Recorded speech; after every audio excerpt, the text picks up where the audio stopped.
Kingdom कितने 5 है भाई? मोनेरा है, प्रोटिस्टा है, फंजाई है, ये प्लांटी है और ये एनिमलिया है। बारी बारी से बात करेंगे। सबसे पहले देखो मोनेरा किंगडम की बात करें। देखो मोनेरा किंगडम में अपने को क्या क्या पढ़ना होता है? बैक्टीरिया, साइनोबैक्टीरिया, आर्कीबैक्टीरिया और क्या पढ़ना होता है? माइकोप्लाज्मा। अब माइकोप्लाज्मा में तो सेल वॉल एब्सेंट होती है, तो उसको मैंने यहां पर लिखा ही नहीं है। तो क्या क्या पढ़ना है? देखो बैक्टीरिया, साइनोबैक्टीरिया, इन दोनों की अगर बात कर ली जाए तो इनमें जो सेल वॉल होती है वो एक पॉलीसैकेराइड की बनी होती है। पॉलीसैकेराइड का नाम क्या है? पेप्टाइडोग्लाइकन या फिर म्यूरिन। ठीक है, अब आर्की बैक्टीरिया में कैसे याद करें? देखो आर्की बैक्टीरिया का अपने को पता है कि ये हार्श हैबिटेट में सर्वाइव कर पाते हैं और ये वाले हार्श हैबिटेट में सर्वाइव नहीं कर पाते हैं। तो जाहिर सी बात है इनके कंपैरिजन में इसमें कुछ तो फर्क रहा होगा ना, ये सर्वाइव कर पाया, तो इसकी सेल वॉल में फर्क होता है इनके कंपैरिजन में। ठीक है, तो इसकी सेल वॉल जिस पॉलीसैकेराइड से इनकी सेल वॉल बनी थी ना, उससे अलग किसी पॉलीसैकेराइड से बनी होती है। सीधी line polysaccharide other than peptidoglycan. या फिर आप याद रख सकते हो स्यूडोम्यूरिन। देखो ये म्यूरिन है और स्यूडोम्यूरिन हो गया झूठा म्यूरिन, या वैसे याद रख सकते हो। ठीक है जी, अब प्रोटिस्टा की बात कर रहे हैं। देखो इसमें हिट पॉइंट होते हैं, डायरेक्ट ऑप्शन में दिखेंगे। ओवरलैपिंग शेल्स किसमें थी? सेलुलोज प्लेट्स ये किसमें थी? पेलिकल किसमें थी? डायरेक्ट आपको दिखेंगे, कैसे पहचानना है। देखो जी क्राइसोफाइट्स में आते हैं डाई एटम्स, डाई एटम में आ रहा है एटम। अब एटम चैप्टर जब हम पढ़ते हैं, केमिस्ट्री में पढ़ते हैं, तब हम बात करते हैं ना शेल की बात करते हैं, सब शेल की बात करते हैं, तो एटम और शेल को यहां मैच करा देना है। टाइनोफ्लैजिलेट्स, लेट्स लेट्स यानी प्लेट्स,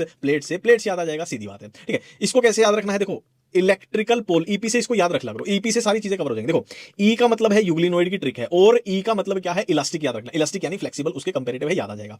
पी से अपने को क्या याद रखना है? पेलिकल, और पी से ही क्या हो जाएगा? प्रोटीन हो जाएगा। तो इसमें पेलिकल प्रेजेंट होती है जो प्रोटीन रिच होती है। तो पूरी लाइन क्या बनेगी? Instead of cell wall, cell wall की जगह पर यूग्लिनोइड्स में एक protein rich layer pellicle present होती है जो उनकी बॉडी को फ्लेक्सिबल बनाती है। ईपी स्लाइम आउट की बात करें तो ये फेवरेबल कंडीशन में प्लाज्मोडियम की फॉर्मेशन करते हैं और ये अनफेवरेबल कंडीशन में स्पोर की फॉर्मेशन करते हैं। ठीक है, तो अगर इनकी फेवरेबल कंडीशन है, मतलब मजा आ रहा है, इनको बढ़िया से जी रहे हैं, तो इनको प्रोटेक्शन की जरूरत ही नहीं है। प्रोटेक्शन की जरूरत नहीं है, मतलब सेल वॉल एब्सेंट रहेगी। अब स्पोर तो अपने आप में एक प्रोटेक्टिव स्ट्रक्चर होता है। अब प्रोटेक्टिव स्ट्रक्चर है तो इसके बाहर प्रोटेक्शन होनी जरूरी है, तो सेल वॉल प्रेजेंट रहेगी। एनसीईआरटी साफ साफ लिखती है स्पोर्स हैव ट्रू वॉल्स। ठीक है, प्रोटोजोन की बात करें, देखो प्रोटो क्या होते हैं? जोआ मतलब क्या होता है? एनिमल से वर्ड है जोआ, जू में आप घूमने जाते हो, जानवर देखने जाते हो, जूलॉजी। ठीक है, जानवरों से वर्ड एनिमल से आया। प्रो मतलब पुराने प्रिमिटिव, ये एनिमल्स होते हैं। ठीक है, अब ये एनिमल्स की तरह ही बिहेव करेंगे, तो इनमें सेल वॉल जैसे एनिमल्स में सेल वॉल एब्सेंट है, इनमें भी एब्सेंट कर देना है।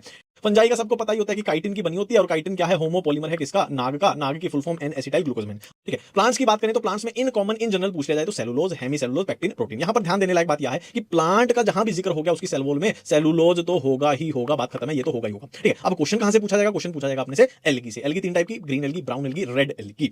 अब देखो ये तीनों ही एल्गी हैं, यानी तीनों ही प्लांट्स हैं। अब प्लांट्स है तो मतलब सेलुलोज का होना तो मैंडेटरी है, तो तीनों में सेलुलोज सेलुलोज सेलुलोज ये तो होगा ही होगा। अब कंफ्यूजन है आगे क्या प्लस करना है। ग्रीन एल्गी में आपको कुछ भी प्लस आगे नहीं करना है, कंफ्यूजन अपने को होती है ब्राउन और रेड की। ठीक है, कंफ्यूजन सारी पी की है। देखो P4 pectin, P4 polysulphate ester, ये तो साथ में ही है। ठीक है, तो देखो रेड में क्या हमें छुपा हुआ पी दिख रहा है? छुपा हुआ पी दिख रहा है, तो इसके पी के ये पेक्टिन याद आ जाएगा। या फिर और भी बताता हूं, बाल याद रखना, बाल बी से ब्राउन एल्गी और ये बाल बन गया, ये एल्गिन याद आ जाएगा अपने को। ठीक है, और एनिमल्स में तो सेल वॉल एब्सेंट ही होती है, ये अपने को पता ही है।